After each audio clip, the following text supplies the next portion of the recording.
दोस्त आपको मैं अभी बताया था कि यहाँ से ना स्वर्णिम चतुर्भुज मार्ग से होते हुए एक जगह है, मतलब एक रास्ता है जिसको हम NH2 के नाम से जानते हैं। तो NH2 यहाँ से जाता है, ठीक है। और NH2 जाता है तो उसको जोड़ने वाले और से भी ग्रामीण सड़कें हैं जिसके बारे में हमने आपको अभी भी जिक्र किया था। तो ऐसे ही आपका ये भभुआ से एक यहाँ से रोड जाता है, ठीक है। और भभुआ को जोड़ने वाला एक और रास्ता जाता है जिसको बताता हूँ मैं, सुनिए।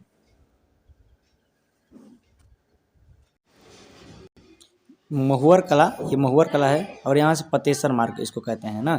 ये एक आपका जाता हुआ चैनपुर होते हुए निकल जाता है, ठीक है।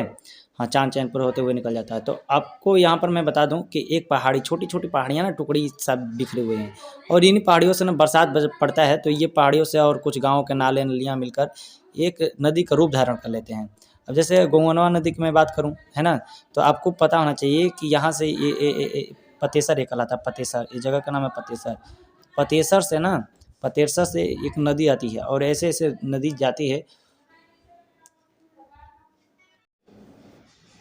आपको एक चीज़ तो मैंने बता दिया कि यहाँ से जो रोड जाती है सीधे जो जाती है NH2 है, ठीक है। और ऐसे ही एक यहाँ से रोड आती है भभुआ के लिए, ठीक है ना। भगवानपुर यहाँ से अधौरा होते हुए भगवानपुर से निकल जाता है रोड पहाड़ों पर से। ये सब पहाड़ी इलाका है, मैंने भी बता दिया। और आपको एक चीज़ तो नोटिस करने वाली चाहिए ही चाहिए कि जब पहाड़ों पर से कोई भी बारिश होगा तो वहाँ से छोटी मोटी नालाएं निकलेगी, और नालाएं कभी कभी ना मिलकर बड़ी बड़ी नालाएं मिलकर नदियों का रूप ले लेता है। अरे नदी कहना तो उसके लिए बेकार ही है, क्योंकि आप गर्मी के सीजन में जाओगे तो कूदोगे तो पैर हाथ भी टूट सकता है, इसमें पानी नहीं होता है। पर अरे जगह पर पानी नहीं रहता है यार। तो ये सब तो है। तो मान लीजिए आपको एक यहाँ जगदहवा लेक बताया था, और जगदहवा लेक बताया जब ही, तो यहाँ से मैं एक एक एक पहाड़ है, ये सब यहाँ से मैं बता दूँ आपको एक चीज़ बता दूँ। ये ना महुअर कला से एक रोड जाता है जो भभुआ की तरफ मिलता है, महुअर कला से। तो यहाँ पर जो पहाड़ियाँ हैं, छोटी मोटी पहाड़ियाँ बिखरी हुई हैं भाई, छोटी छोटी पहाड़ियाँ हैं, ठीक है।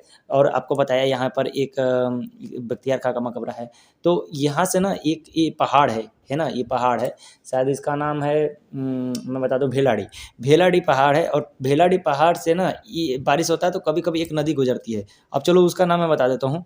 अब जैसे कर्नासा नदी तो कहीं और से निकले है, लेकिन बीच में आता है हम लोग के यहाँ, तो कर्नासा बाजार में तो कर्नासा नदी ऐसे बहुत से है। दुर्गावती नदी तो करमचट बांध से ऊपर से निकलती है, मकरी खोह से भी निकलती है आगे से, है ना। तो हसीतल कुंड झरना से कहते हैं।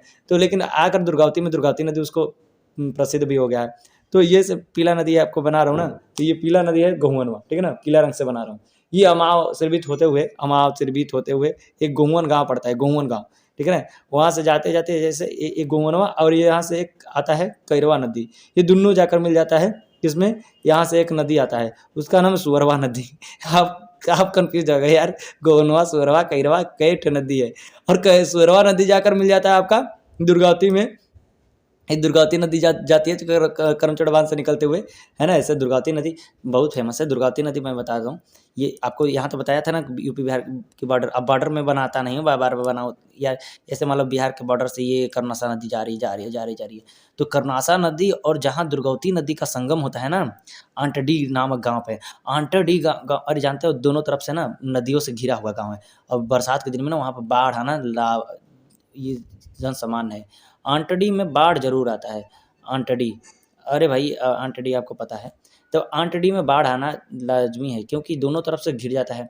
और एक चीज़ ऐसे ही आप जब जाते हो यहाँ पर तो देवल घाट पर, यहाँ पर एक धर्मवती नदी है, और धर्मवती नदी के गांव यहाँ पंजराव गांव है ना। अब वहाँ पर भी बाढ़ आना स्वाभाविक है। अरे यार दोनों तरफ से जाएगा तो, अरे ऐसे तो बहुत सी नदियाँ हैं। एक कजरी पट्टी से निकलती है कुदरा नदी, ऐसे ऐसे आती है कुदरा नदी। अब कहीं कहीं लुप्त हो जाती है, कहीं कहीं आती है ना। तो बहुत सी नदियाँ हैं। एक ऐसा मान्यता भी, अब देखो दो तरफ से मान लो कि उठा हुआ है, ऊंचा ऊंच है, दो तरफ से ऊंचा ऊंच है, तो बीच में जो थोड़ा थोड़ा गैप है ना, बीच में से नली अगर बह गई, और कभी कभी नलियाँ नल मूत्र सब निकल रहे हैं तो बड़ा बड़ा रूप ले लेता है ना। तो बड़ा बड़ा रूप ले लेता है। तो आपका कुदरा के पास, करहगर के पास एक एक एक नदी और पड़ती है, उसका नाम मैं बता रहा हूँ आपको, है ना, आप ध्यान दीजिएगा। चलिए ये NH2 है, ठीक है। आपको मैं बार बार बता रहा हूँ, आपको रिवाइज हो जाएगा, ठीक है। NH2 है। इधर मैंने बता दिया कि ये सब पहाड़ी रेंज है, भभुआ वाला क्षेत्र है, इधर से आता है, ठीक है। अब मैं चलता हूँ ना यहाँ से मोहनिया, ये मान लो बीच में सेंटर में मोहनिया है। मोहनिया से मुझे जाना है किधर पता है, सासाराम वाले रोड पे, कोचस परसतुआ वाले मार्ग पे, ठीक है, जो जाता है। और कोचस दिनारा जो मार्ग है ना, तो यहाँ पर जब जाओगे तो इसका नाम है परसथुआ बाजार। परसतुआ बाज़ार इसमें लोकप्रियता में बहुत ज़्यादा आगे है। परसतुआ में बहुत से मेडिकल कॉलेज भी बहुत से बहुत अच्छा। परसतुआ में एक नदी आती है, उसका नाम गोरिया नदी। आप सोचिए गोरिया नदी कहाँ से निकली भाई? गोरिया नदी कहीं का उचावच हो जाता है ज़मीन का ना, तो ऊपर हो जाता है, और वो नली कह रहे हैं नली नली रूप लेकर बना लेता है। अच्छा, आप सोचोगे सर इतना नदियों के बारे में कोई बड़ी बात नहीं है।